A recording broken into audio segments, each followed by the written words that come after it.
Gue percaya, berdasarkan apa yang gue udah analisa selama 1 dekade terakhir ini gue di market, 2030 tuh akan jadi tahun yang berat. Gue percaya ini akan dimulai dari ledakan sistem riba yang mereka sendiri bikin. Level hutangnya Amerika itu menurut gue sudah bukan di level yang sustainable lagi ya. Akibat dari ledakan hutang ini, akan banyak negara-negara yang kecil ya kita sebutnya emerging market, ini mengalami yang namanya hyperinflasi. Akan ada currency debasement juga yang secara agresif terjadi. Yaitu kita lihat mata uang negara-negara lemah, ya itu akan terdevaluasi secara besar-besaran. Gue percaya bahwa dolar itu akan kesulitan untuk mempertahankan posisinya sebagai reserve currency dari dunia.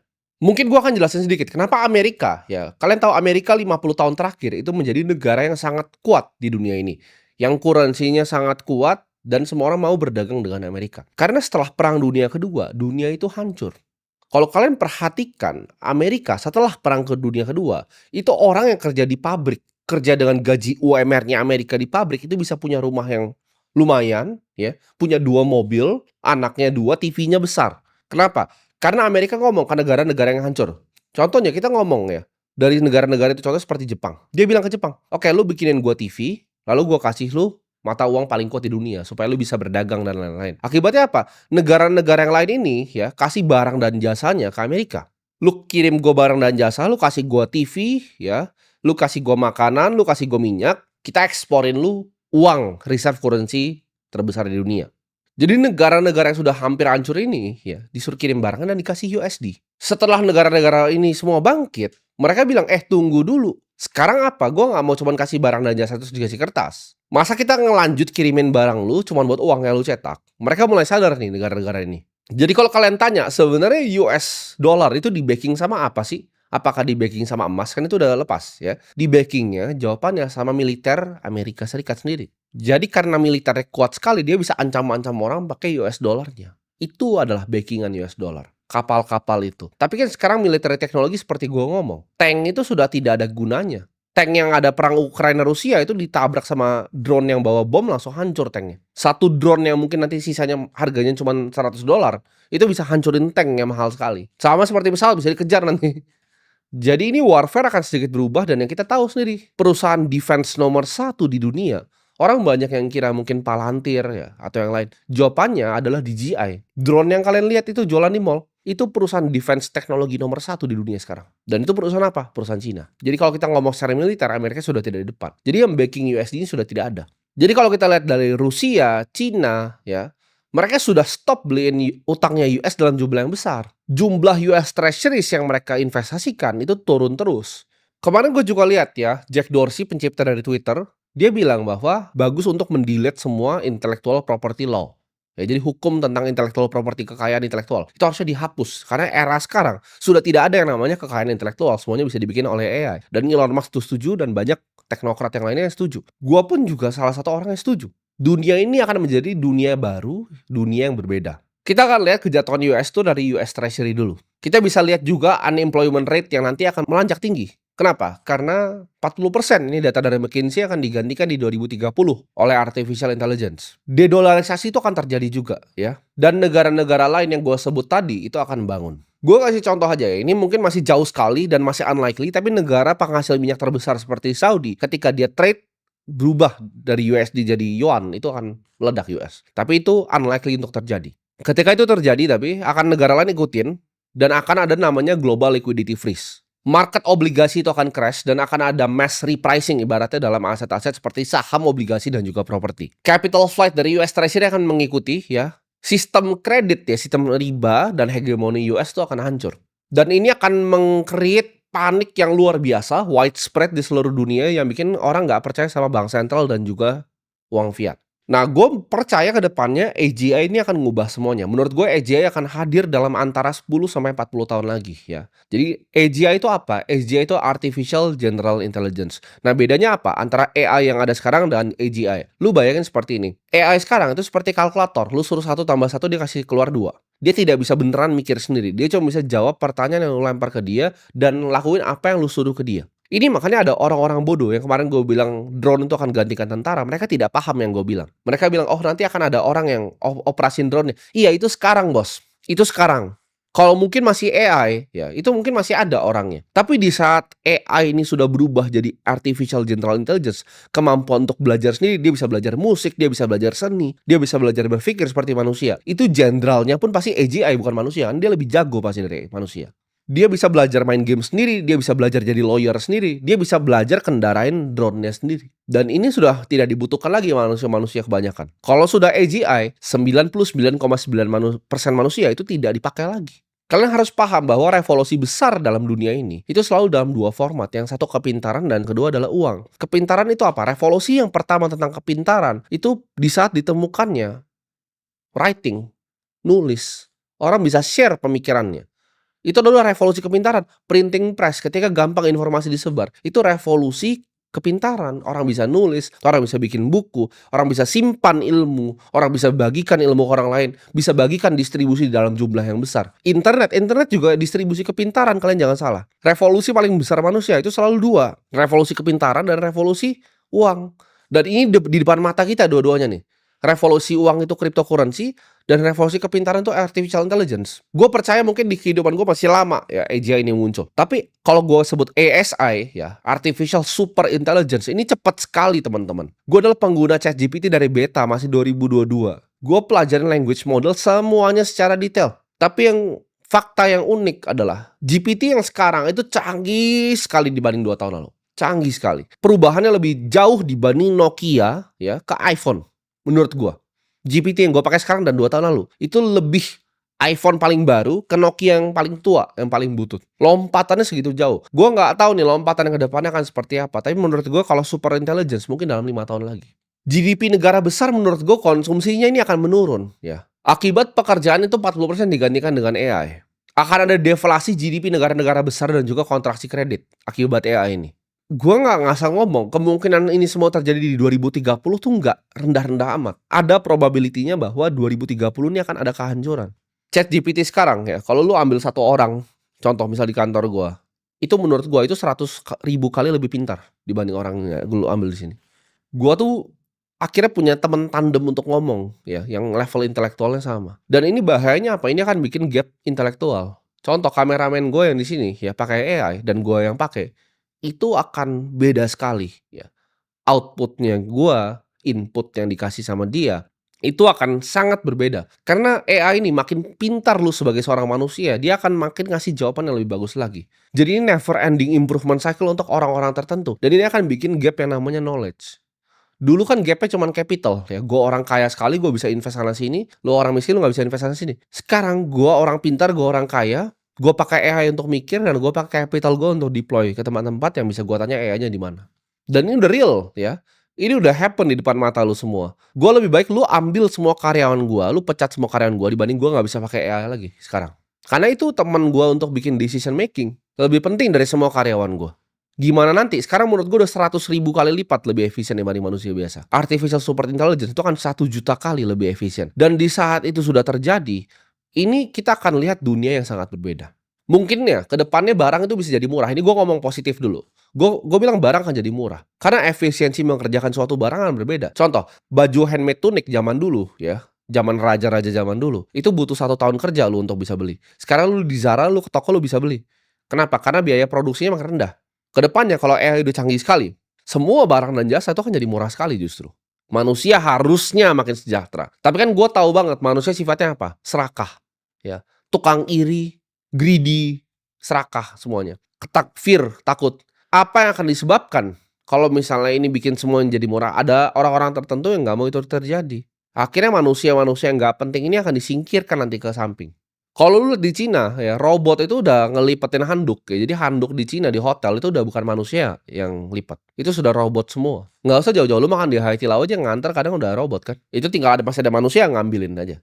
Nextnya robotnya humanoid, dia taruh sendiri. Orang baru lihat AI itu cuman gantiin coder ya, cuman gantiin marketer, cuman gantiin ilustrator. Ada yang bahkan bilang juga, oh enggak, AI nggak bakal gantiin coding. Coba deh lu lihat ya, batch paling baru di Y Combinator itu banyak yang programmernya 0. Founder yang nggak bisa programming bahkan. Gue paham lu harus ngerti basic logiknya juga, karena gue juga bisa programming. Cuman jawabannya adalah ke depan ketika ini udah super intelligence, lu udah nggak butuh lagi gitu. Argumen programmer sekarang kan kalau entar ada bagi, entar siapa yang benerin? Ya programmer. Ya itu sekarang, Bos. Sama seperti marketer, oh masih kita yang implementasikan AI sebagai alat bukan menggantikan, lu goblok banget gitu. Lu bahkan belum tahu cara pakainya. Lu kalau tahu bahkan yang sekarang aja cara pakai yang kayak gue yang pakai, lu nggak akan bilang itu lu membantu implementasikan, lu digantiin. Nanti di seluruh rumah lu itu akan ada pembantu robot, ada PT robot, semuanya robot. Nah sekarang pertanyaannya kalau kita udah tahu ini semua, lalu solusinya apa? Gue belajar dari, ya ini mentor gue yang jauh yang gue nggak pernah sempat ketemu tapi sudah meninggal, yaitu Charlie Munger. Charlie Munger selalu ngajarin gue. Dari semua yang dia ngomong di depan itu dia selalu ngajarin invert, invert, invert. Pikir kebalik, pikir kebalik, pikir kebalik. Ini kan kita lihat nih, ke depan ada krisis ya. Kita harus lihat secara sistematis. Nah, kita gimana cara invert pemikiran ini? Gue kasih contoh ya, maksudnya invert itu apa? Lu punya restoran nih. Gimana caranya restoran lu bangkrut? Lu mau restoran sukses, lu mikir gimana caranya restoran lu bangkrut? Oke, cara pertama restoran bangkrut itu apa? Makanannya nggak enak.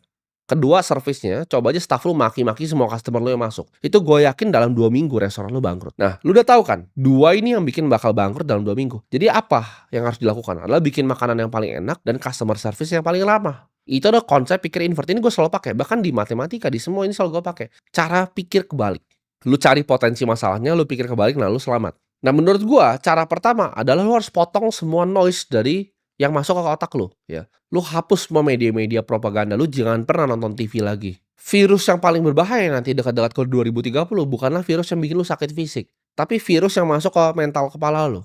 Propaganda, ya, dan manipulasi media internasional. Potong otak lu dari semua konten gak penting. Setiap hari lu coba belajar hal baru yang bagus.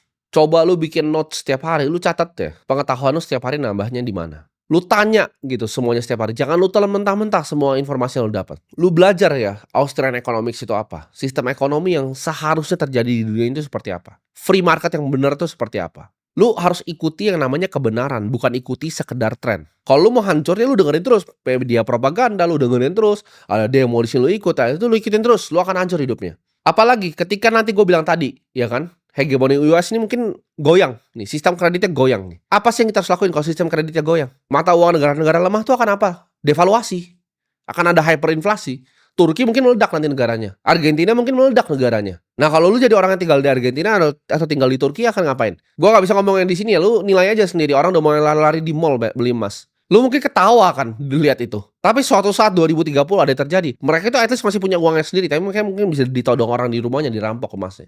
Lu harus punya uang lu sendiri, ya. Mereka mungkin emas ya, karena emas kan orang dari dulu bilang God's money, uangnya Tuhan, Mas, ya. Kalau gue suka uang gue sendiri ya formatnya Bitcoin. Lu harus punya uang lu sendiri yang nggak bisa dirampas orang, yang nggak bisa didevaluasi sama orang, dan nilainya sama. Lu harus keluar dari sistem fiat, ya. Lu antara simpan Bitcoin atau lu simpan emas, terserah gitu. Gue lebih suka versi digital ya, gue lebih pro Bitcoin. Tapi buat yang emas gue nggak judge juga gitu.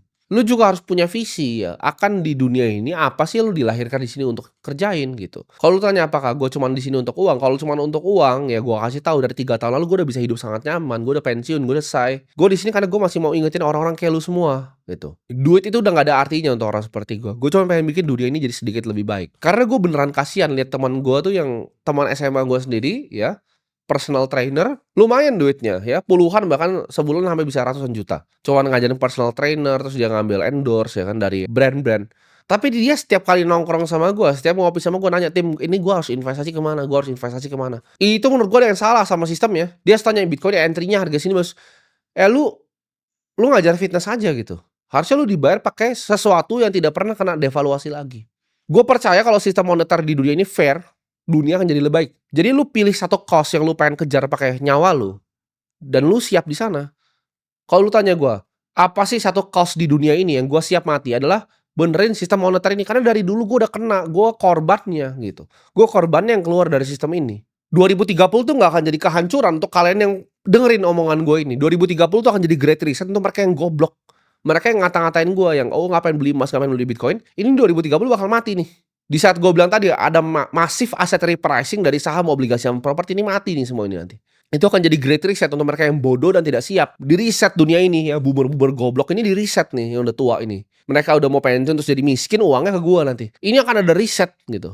Tapi buat yang nggak bisa paham ini, nggak bisa lihat ini, lu nggak usah percaya omongan gue, lu tanya aja AI, kemungkinan apa sih yang terjadi ya. Sekarang nih, lu ke ChatGPT, ya, lu ke DeepSeek, Lu Claudesone, lu tanya 2030 itu potensi krisisnya apa? Lu jangan percaya omongan gua, lu cari di Google. Lu hanya punya sekitar 5 tahun, 1825 hari dari sekarang untuk asah skill lu setiap hari jadi orang yang lebih baik, ya. Kerja lebih keras. Bersiap ketika krisis lu datang, lu selamat, lu pakai inversion tadi yang gua udah kasih ajarin.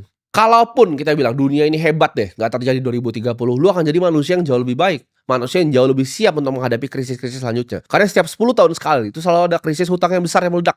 Gue bukan prediksi ini kayak gue semacam Nostradamus, enggak. Gue cuma lihat historical data. Bisa repeat, bisa ngulang, bisa nggak ngulang gitu kan. Tapi ya biasanya history itu selalu nggak repeat tapi dia rhyme. Layaknya mobil gitu kan, punya airbag. Lu nggak mau tabrakan kan? Kenapa lu beli misalnya contoh, lu beli Mercy S-Class nih. Ada airbag semua dari samping. Kenapa lu mau beli yang mewah sekali? Karena kalau kena tabrak lu pasti selamat. Kayak BMW seri 7 tuh lompat dari tol tapi selamat. Itu kalau coba LCGC udah mati pasti orangnya. Ya kan? Itu karena BMW seri 7. Safety-nya aman sekali. Tapi kan lu kalau lu beli seri 7, lu nggak berharap lu lompat kan dari jalan tol. Lu nggak berharap kena tabrak. Ini sama ya, mau terjadi atau nggak terjadi, ada lebih baiknya lu berubah gitu. Stop dengerin media propaganda, lu punya uang lu sendiri. Ada baiknya siap payung sebelum hujan. Lu harus punya kepintaran untuk lihat sistem finansial ini dengan apa adanya dan kebenaran. Lu harus punya pemikiran kritis, lihat mana yang propaganda media, mana manipulasi media, mana yang suruh lu masukin ke isu-isu yang sebenarnya nggak penting. Ini hamilin cewek lah, itu inilah, ini apalah. Itu kan permainan mereka semua. Lu belajar manfaatin AI sekarang. Karena AI cuma bisa dimanfaatin sekarang. Sebelum dia yang manfaatin kita. Sebelum dia jadi terlalu pintar. Lu harus belajar untuk belajar. Gua kasih tahu ya. Lu kalau belajar di pace yang lebih cepat dibanding dunia ngejar pelajaran yang lu sedang pelajari, lu akan jadi manusia yang superior. Belajar internet masa depan, belajar Web3, belajar teknologi dari blockchain, belajar artificial intelligence, belajar kriptografi, belajar caranya nyimpen uang lu sendiri, belajar konsensus. Belajar cara kerjanya central bank seperti apa. Belajar sejarahnya dari uang itu apa. Gue suka bilang Bitcoin itu bukan sekedar aset investasi buat gue. Itu kayak justru jebakan gitu loh. Lu ketika lu masuk ke lubangnya lu nyungsep. Lu langsung pelajarin sejarah uang. Lu pelajarin semuanya. Itu kayak game yang ketika lu pelajari, lu jadi belajar banyak sekali hal. Lu belajar ketemu Austrian Economics. Lu ketemu sejarahnya uang. Lu ketemu cara kerja central bank. Lu belajar semuanya dengan belajar Bitcoin. Lu belajar cyber security, cara amanin aset lu, ya aset lu, privacy dan data lu sendiri. Lu belajar juga punya mental yang kuat. Gimana cara deal dengan emosi sendiri ya kalau dunia ini dalam tekanan. Kalau lu sendiri bahkan dalam tekanan. Cara adaptasi yang cepat itu seperti apa? Bikin mental lu adalah mental manusia yang tidak pernah patah. Satu-satunya yang lo bisa kontrol di dunia ini, lu tidak bisa kontrol ya 2030 apa yang mau terjadi, AI itu bakal jadi sepintar apa. Tapi satu yang lo bisa kontrol adalah pikiran lu sendiri. Jadi jangan pikir lu di hidup ini lu adalah manusia yang gak hoki, lu adalah manusia yang depresi. Itu kan semua jadi kenyataan, karena itu semua cuma dari pikiran lu. Jadi yang lu fokus untuk kontrol dan atur adalah pikiran lu sendiri. Jangan bikin pikiran lu ini bisa diambil sama orang lain. Contoh, kalau lu pernah maki nggak ya? Gue pengen tanya di hidup lu secara jujur. Lu pernah maki seorang politisi nggak di sosial media? Kalau lu udah pernah lakukan itu, ya, berarti otak lu, bola mata lu, ya, itu udah dibeli sama orang pakai sistem ratusan miliar yang buzzer yang mereka bikinin untuk ngarahin otak lu ke sesuatu yang mereka mau. Lu udah kena yang namanya manipulasi media dan propaganda massal. Itu gua kasih tahu sistem buzzer yang mereka punya itu ratusan miliar harganya. Ya, gue tahu karena gue punya teman yang mengerjakan itu. Itu kompleks sekali sistemnya untuk bisa manipulasi lu untuk maki-maki orang yang bahkan lu nggak pernah ketemu. Lu fokus lakuin sesuatu yang bisa benefit dunia ini dalam skala yang besar. Makin besar value yang lu bikin di dunia ini, makin besar akan lu hasilkan. Gue nggak pernah ragu ya sedetik pun sama di diri gue, sama apa yang akan gue capai dari gue kecil. Gue sudah bilang kan, selalu ya. Kalau gue mau jadi orang kaya yang egois 3 tahun tuh udah selesai gue. Hidup gue sudah selesai, game over. Anak gue nggak perlu kerja lagi, cucu gue nggak perlu kerja lagi, cucu guanya lagi tuh nggak perlu kerja lagi. Uangnya semua gue rapihin, ya gue bikin trust untuk aset-aset properti gue, running family office gue, ya gue beli indeks saja, pensiun dari market nih. Ini bahkan dengan pensiun dari market, gue beli indeks saja, 7% setahun udah itu sampai bawah-bawah generasi gue udah selesai. Satu pun ya yang hidup di negara ini nggak ada yang pernah akumulasi aset lebih cepat dari gue. Ini bikin sendiri ya, bukan anak orang kaya ya, bikin sendiri. Nggak ada yang pernah akumulasi aset lebih cepat dari gue selama 10 tahun ini. Tujuan gue, ya gue pengen bantu kalian semua keluar dari sistem keuangan busuk ini. Supaya kita bisa bikin revolusi sistem moneter yang baru. Gue di sini nggak datang sebagai guru, ya. Gue datang sebagai tahanan, ya. Gue sama kayak lu semua dulu tahanan yang udah lolos, yang pengen bukain mata lu. Dan di sini gue pengen tanya sama lu, sampai kapan lu mau nunduk? Ya, hidup nunduk terus gitu. Padahal lu semua gue yakin itu dilahirkan untuk berdiri di panggung sejarah.